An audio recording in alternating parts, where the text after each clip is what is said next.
Entonces, que no nos sorprenda si mañana este señor otorga libertad a estos delincuentes que están siendo apresados. Lo denuncio públicamente. En los anteriores... Nosotros nos dicen que somos los enemigos. Bueno, preferimos ser así o ser considerados así y no los grandes amigos del ministro, del Ejecutivo. Que el Ministerio Público, y yo he sido muy crítico a este tema, resulta ser en algunas oportunidades, o pareciera ser, y quiero ser claro en esto, enemigo de la policía, o incluso yo lo califico en algunas oportunidades, o enemigo de la población. Pero con el Congreso dice que lo respeta mucho, pero el Ministerio Público no. A ver, yo le pongo dos ejemplos claros. ¿Ah? El día de hoy.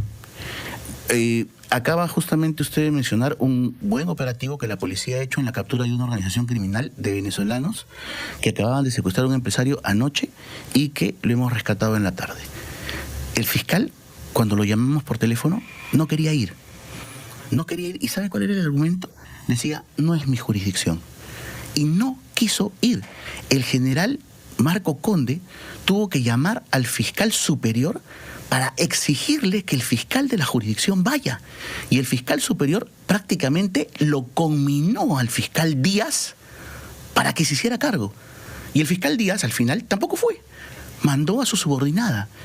Y una fiscal adjunta. Entonces, el fiscal fue a practicar la diligencia. El fiscal superior hizo lo correcto, pero el fiscal, no sé cómo se le... Díaz, el fiscal titular simplemente no le dio la gana de ir. Ya. Entonces, ese es solamente un caso. Segundo caso. Un caso de irresponsabilidad. Segundo caso.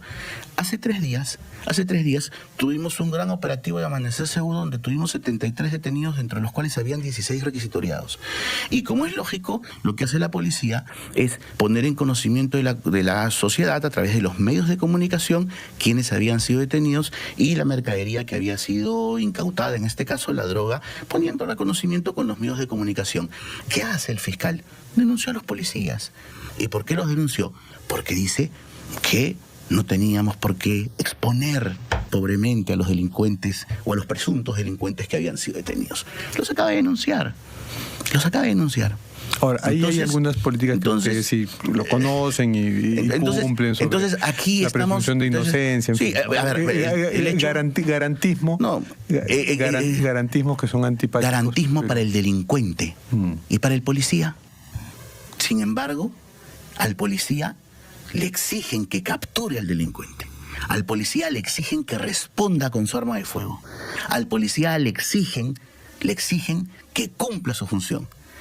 En este momento hay un teniente de la Policía Nacional que acaba de ser sentenciado a 15 años de prisión porque lo acaban de acusar de haber sido responsable de la muerte de un delincuente probado y acreditado, de haber dado muerte al hijo de un policía, y que cuando fue capturado con un arma de fuego abastecida y que murió en una celda de peritonitis, no por un abuso policial, porque un fiscal lo acusó a pesar de haber muerto por mala praxis médica y no por lesa humanidad.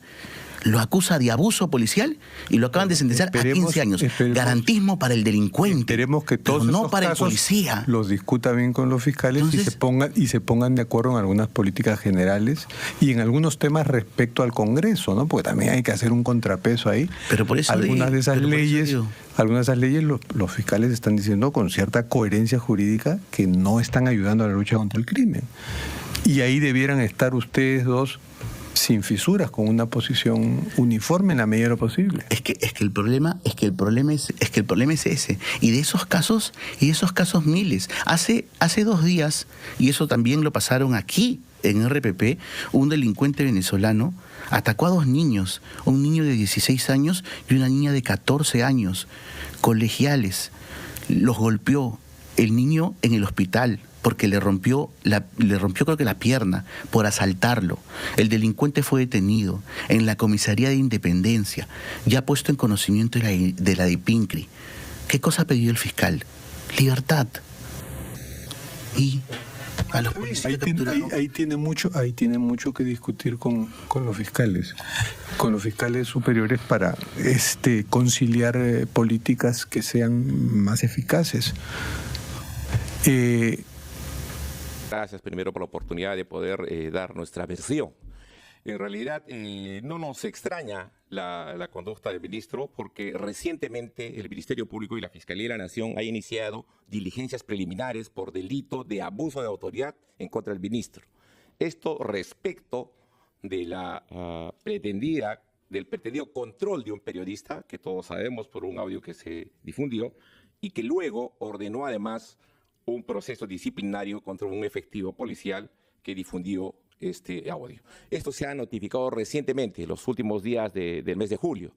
Y a partir de ahí, diariamente vemos que no pierde la oportunidad de hablar y despotricar en contra del Ministerio Público.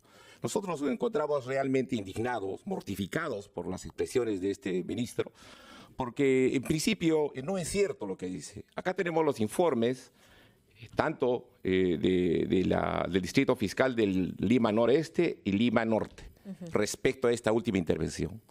Acá está incluso el acta policial, ¿no?, de denuncia verbal suscrito por el suboficial Ocampo.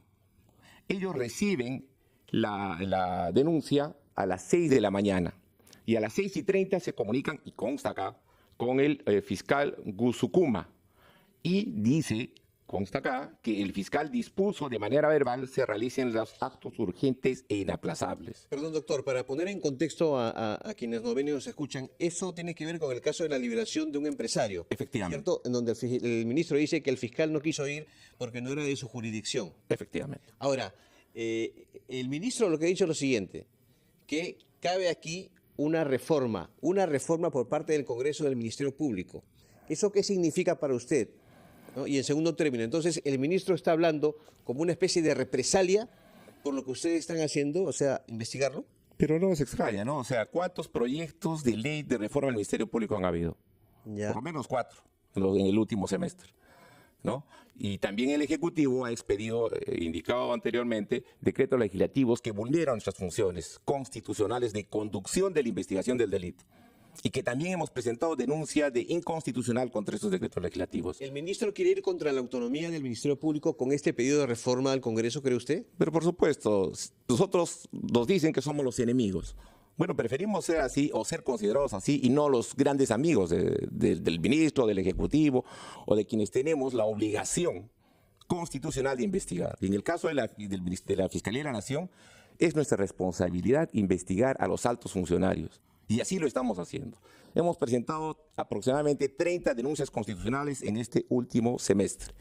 Y bueno, esto obedece también a ello. Pero también es cierto que hace unas semanas hablábamos con el ministro Juan José Santibáñez en medio de todos estos operativos Amanecer Seguro que hacen, y él en un inicio, claro, se quejaba o decía que no estaban llegando los fiscales a todos los operativos, al contrario, que había una disminución de la llegada y el apoyo a la policía. Recuerdo que luego dice que a través de una reunión todo había quedado prácticamente zanjado y que se había tratado prácticamente de un malentendido y que el apoyo continuaba.